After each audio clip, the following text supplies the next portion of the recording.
दोस्तों, आज हम करेंगे पियाजे थ्योरी ऑफ मॉरल डेवलपमेंट।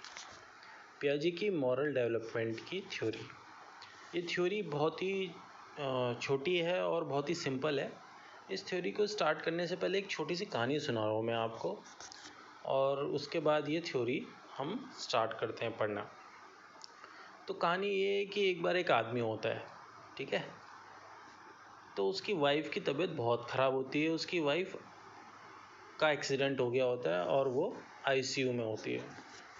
अब होता क्या है कि उसके पास पैसे नहीं होते और आईसीयू में डॉक्टर्स बोलते हैं कि भाई उसे कुछ दवाई लेके आनी है और बहुत ही ज़्यादा अर्जेंट है वो दवाई। अगर वो दवाई उसकी वाइफ को 1 घंटे के अंदर नहीं मिली तो उसकी वाइफ मर जाएगी।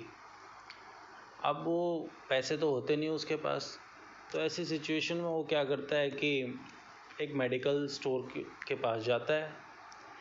मेडिकल स्टोर के पास जाता है, वो मेडिकल स्टोर वाले को पूरी बात बताता है कि भाई ऐसी ऐसी बात है, मुझे वो चाहिए, मेडिसिन्स चाहिए और मैं बाद में आपको रुपए दे दूँगा। लेकिन मेडिकल स्टोर वाला मानता नहीं है, ठीक है। तो फिर क्या होता है कि वो आदमी चोरी कर लेता है, ठीक है। और चोरी करने के बाद वो वहाँ से दवाई ले लेता है और अपने डॉक्टर्स को दे देता है वहाँ से दवाई, और बाद में उस आदमी को पुलिस पकड़ के ले जाती है, ठीक है। तो ये हो गई आपकी स्टोरी। अब इस स्टोरी में क्या है कि जो अगर ये स्टोरी हम बच्चों को सुनाएंगे तो बच्चे क्या है कि 2 तरीके से रिएक्ट करेंगे इसमें। अब उनसे हम पूछते हैं कि भाई उस इंसान ने सही किया क्या चोरी करके, कि गलत किया। तो कुछ बच्चे बोलेंगे कि उसने गलत किया चोरी करके, चोरी करना वो बहुत बुरी बात होती है। और कुछ बोलेंगे नहीं उसने सही किया, ठीक है। ये नॉर्मल सी बात है, यही बोलेंगे।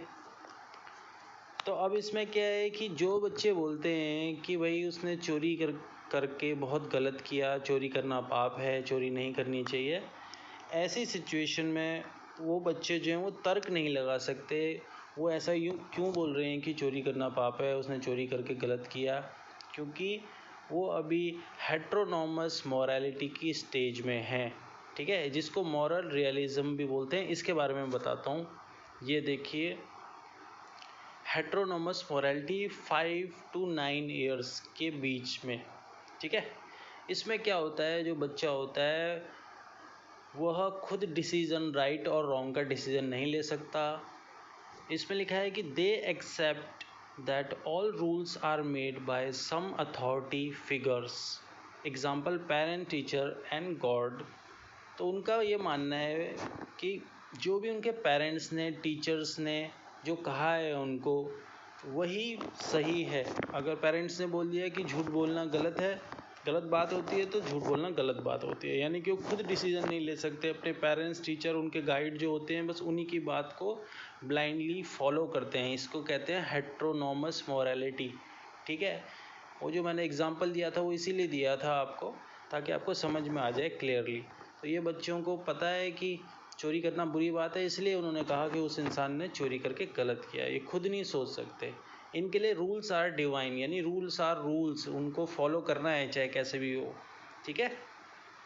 और नेक्स्ट वाले हैं ऑटोनोमस मॉरलिटी वाले। जिन बच्चों ने बोला होगा कि नहीं उसने चोरी करके ठीक किया, भाई सबसे पहले तो जान बचानी चाहिए, है ना, और बाद में वो पुलिस पकड़ भी सकती है उसको, लेकिन सबसे पहले उसको, उसके सामने सिचुएशन ही ऐसी थी कि उसको चोरी करनी पड़ी, उसके पास पैसे नहीं थे।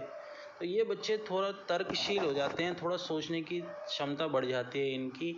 इनको बोलते हैं ऑटोनोमस मॉरलिटी। ऑटोनोमस यानी खुद से जब कोई बच्चा डिसीजन ले लेता है, खुद रूल्स रेगुलेशन को बच्चे समझते हैं कि रूल्स चेंज भी किए जा सकते हैं। 9 से 10 साल के बीच की अवस्था को ऑटोनोमस मॉरलिटी बोलते हैं। इसके बारे में और है कि मॉरल रिलेटिविज्म बोला जाता है इसको।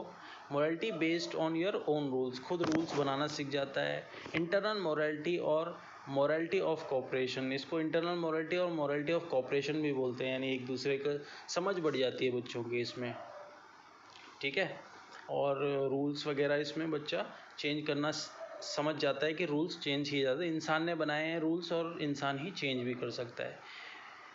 और इस एक और चीज़ है इसमें कि rules are needed to prevent quarrelling and to ensure fair play. जैसे बच्चे हैं जब गेम खेलते हैं तो गेम्स में क्या होते हैं, रूल्स होते हैं ना, तो बच्चों को समझ में आता है भाई रूल्स नहीं होंगे तो क्या होगा, बार बार झगड़े हो जाएंगे, इसलिए नियम बनाए गए हैं, रूल्स बनाए गए हैं।